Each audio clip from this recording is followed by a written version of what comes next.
Le tournage, le clip sera prêt dans 3 mois parce que on va tourner 15 jours complètement. Yo l'équipe, c'est Jeunes Joueurs, on est sur Timeline pour APM Film. Et on va vous parler de Click Clack Bang Bang qu'on a réalisé pour Joker et Laylo.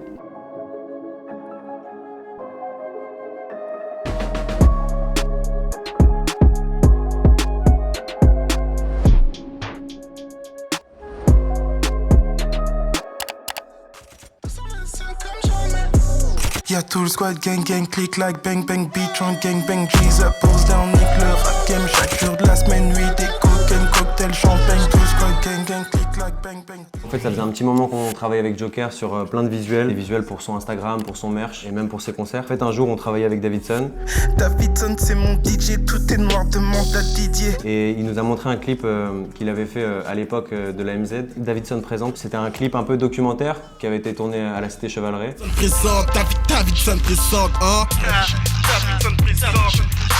Dans ce clip, il y a un peu l'essence de Click Clack Bang Bang, dans le côté un peu documentaire et dans le côté un peu street. Lui, il voulait vraiment retrouver ça. C'était le clip qui allait annoncer le retour de Joker pour l'album La 6ème République. Et du coup, l'équipe et Joker, ils voulaient revenir à un truc très street, à l'essence voilà, de où il vient en fait, tu vois. Jour de la semaine, nuit, des cocaine, cocktail, champagne, tout squad, gang gang, click like bang bang. On t'a fait beaucoup avec Davidson, qui est le producteur de Joker. La dictature. La dictature, voilà exactement. La tunique rouge, même maintenant, il a sa boîte de prod. C'est lui qui gère toute la partie visuelle pour Joker. Et généralement, quand on travaille sur un clip avec Joker, c'est Davidson qui amène la première idée, tu vois. J'en ai rendu toute belle, 9 mm sous le bel. Michael Jackson nous bad. Comme tout le monde, on reçoit le son un petit peu en avance. Parfois, il y a un petit peu un brief, donc une idée un petit peu de base. Et là, en l'occurrence, c'était côté lifestyle, etc. Après, avec Davidson, c'est un petit peu particulier parce que comme on bossait déjà beaucoup avec lui, il nous a très vite pas mal fait confiance sur comment ça allait se passer. Du coup, lui, il nous a vraiment posé ça et après, c'est nous qui avons un petit peu construit le truc et tout. L'idée, c'était de suivre Joker sur plein d'événements, donc on les a un petit peu planifiés. Le tournage s'est étalé sur énormément de temps, même si c'était à chaque fois des jours de tournage. Il y en a eu 20 en tout, répartis sur quasiment 2-3 mois avec lui, quoi. Notamment cette scène là où on est dans le studio, lui c'était un soir où il enregistrait, il y avait tout le monde et ça a commencé à boire et on s'est mis à tourner, quoi. Et nous on s'est rendu le plus possible disponible. On s'est dit qu'on partirait pendant 3 mois à essayer d'aller chercher des séquences qui sont intéressantes. Du coup en fait Davidson qui est le frère de Joker, du coup il savait très bien quand ils allaient à une activité qui était cool à filmer. Et après Laylo qui est en plus très attentif à son image, il y avait déjà toute une partie documentaire qui était tournée, qu'il a vu, il a kiffé, etc. C'est avec lui ensuite qu'on a amené l'idée de la caméra de surveillance, c'est avec lui qu'on a amené plein de trucs et du coup Laylo après on lui a un peu découpé sa partie pour lui expliquer comment ça allait se dérouler et tout, quoi. L'idée de base c'était cette continuité, on a tout le couplet de Joker où c'est sa vie et c'est comme si quand il arrivait sur ce clip avec Laylo, tu vois, d'où la scène où ils arrivent, où ils sont 100 dans un studio là, c'est un petit peu la continuité de sa vie, quoi. Joker dans sa vie il fait tout ça et il y a un moment donné où il tourne des clips, quoi, avec son gars Laylo et...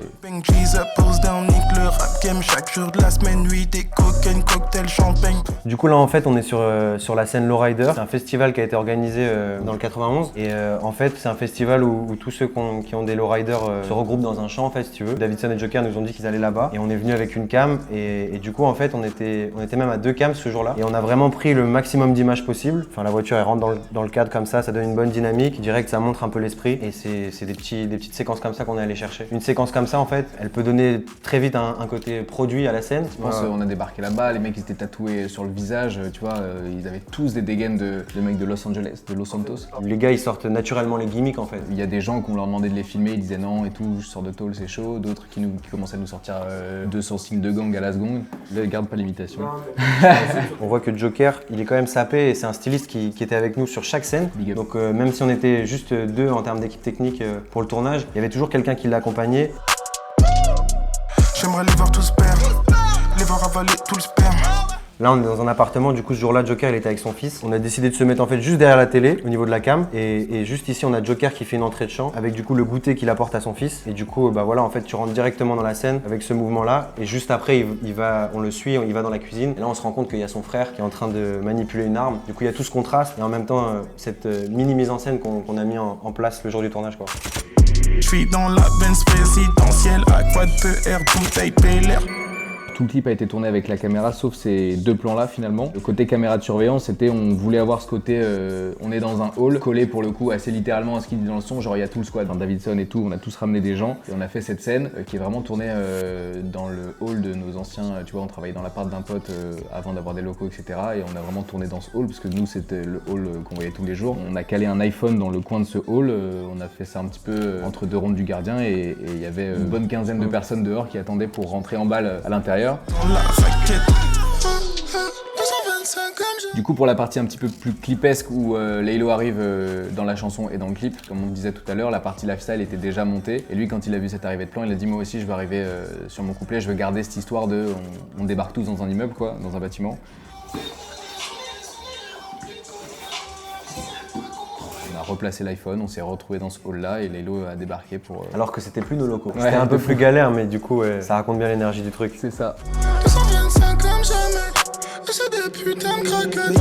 C'est des putains de craquettes. Avec Laylo, on a décidé d'organiser ça autour de 3 scènes symboliques. Du coup, là, on est sur la première où en fait, on est dans le tunnel du studio La Fonderie. Là, le thème, c'était de ramener 100 personnes, tous habillés en noir, et d'avoir au premier plan Joker et Laylo, ainsi que là, on voit qu'il y a les membres d'Arsenic. Il y a aussi le Juice, c'est des artistes de l'entourage de Joker. Et au final, l'idée de cette scène, c'était de mettre en avant les artistes en blanc, portés par leur public, la foule, qui eux sont habillés en noir. Même visuellement, comme on savait déjà qu'on était en noir et blanc, la partie cyclo, on trouvait ça intéressant d'avoir du coup les artistes en blanc sur du blanc et que limite les artistes tu les vois que s'il y a la foule derrière. Tu Voilà. On s'est jamais posé sur une table et on s'est dit est-ce que c'est possible. On s'est vraiment retrouvé sur le tournage avec tout ce monde. Même pas de mégaphone. Davidson, il est archi présent sur tout le côté ambiançage. Si c'est lui qui ambiance. Nous on cadre un petit peu, on explique ce qu'on va faire en termes techniques pour la caméra. Mais après tout ce qui est maintien de la foule, ça c'est Davidson qui le faisait en fait. Pour la petite anecdote, nous comme on avait travaillé sur les lives de Joker, la première fois qu'on a vu Joker en concert, c'était à la fin d'une semaine de résidence qu'on avait fait tous ensemble. Davidson est le DJ de Joker sur scène et il a un micro et il a des cordes vocales. Ouais, il ambiance tout le monde. Petite imitation. Dans la Benz présidentielle, à quoi de air Petit on disait qu'on était riche ici au propre, j'allais au ski. Une fois qu'on avait bouclé du coup la première partie documentaire, la deuxième partie, un soir on a monté du coup toute cette partie avec le côté plus politique. Votre nom doit rentrer dans l'histoire. Votre nom doit rentrer dans l'histoire. Une fois qu'on avait la troisième partie politique, il manquait une transition entre les deux morceaux. Et en fait, Davidson en montage, il nous a dit les gars, moi j'ai une idée. On va prendre des interviews de Joker parce que lui aussi il connaît le discours de Joker au fil des années. Il savait qu'il n'avait pas changé. Et du coup, là, c'était important de montrer qu'au fil des années, Joker il a eu un discours qui a évolué et qui a tendu vers ce qu'il est aujourd'hui et ce qui le pousse à faire ce clip politique. On a pris des archives d'interviews de Joker qui retracent un peu sa carrière. Un peu déjà l'américaine.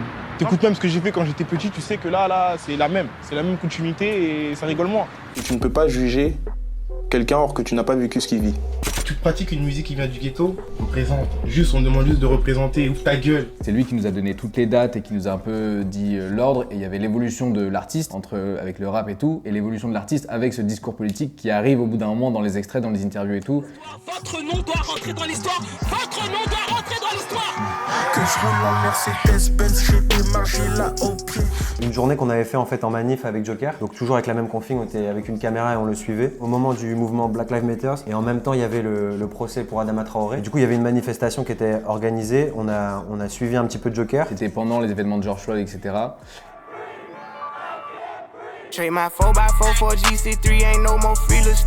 On était là et en fait dans la démarche nous on voulait des images de soulèvement, d'un peuple qui se soulève, justement pour témoigner de la 6ème République et au final c'était parfait parce que les événements qui se passaient étaient clairement dans le thème. Assa Traoré elle a été sur la pochette de la 6ème République de Joker et au final c'était ça quoi, c'était symboliser ce son archi politique. T'es le Sraba Hanouna, tu suces tellement les grands médias que t'en oublies la cause Renoir. Il y a un extrait d'archives où il parle d'Assa Traoré bien avant l'affaire Black Lives Matter, déjà quand il y avait l'affaire évidemment Adama Traoré. Une militante, une femme qui se bat pour son frère, mais en se battant pour son frère, elle se bat pour nous tous. Il a toujours été derrière cette cause, Adama Traoré, il a jamais lâché et Assa comme tu dis, il en est proche, elle est sur la pochette, enfin tu vois. Aujourd'hui il y a Black Lives Matter, mais en réalité c'est un combat qui est plus vieux pour plein de gens, pour Joker comme pour plein de gens de sa communauté et qui doit perdurer. Mercedes-Benz, j'ai démarché là au pied. Ici y a pas de suspense, quoi que je fasse, je suis suspect. Chez nous les clips c'est Thibaut qui les monte, comme il y avait énormément de matière, il y a un énorme travail de sélection qui était un petit peu fait en amont, etc. Et pas du tout pensé pour qu'il y ait forcément des effets. Le seul effet qu'on a dans le clip, au niveau de la prod, sur l'instru, il y a une calage qui retentit régulièrement. C'est des putains de craquettes. Du coup, c'est généralement entre 4 et 5 photos qui sont enchaînées. On avait vu la référence sur un clip de DaBaby, la performance qu'il avait fait au BET Awards sur Rockstar. Et en fait, c'est un effet de photo où il y a un zoom, un très léger zoom. Les photos durent environ 3 images. Donc il y avait des plans qui étaient symboliques, qui étaient chauds, qui étaient trucs. Et puis il fallait aussi montrer ce côté lifestyle archi riche, tu vois. Des plans auxquels on tenait et il fallait un petit peu les introduire dans toute cette continuité.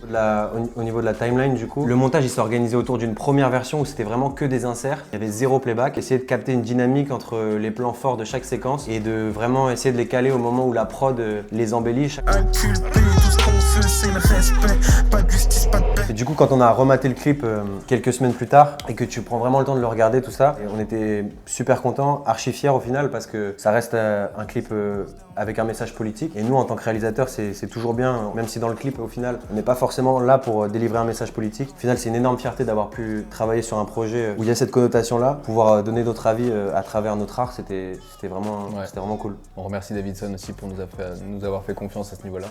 C'était Jeune Joueur pour Timeline sur APM. Un gros big up à APM Film, c'est lourd ce que vous faites, ça fait plaisir. À bientôt pour d'autres clips.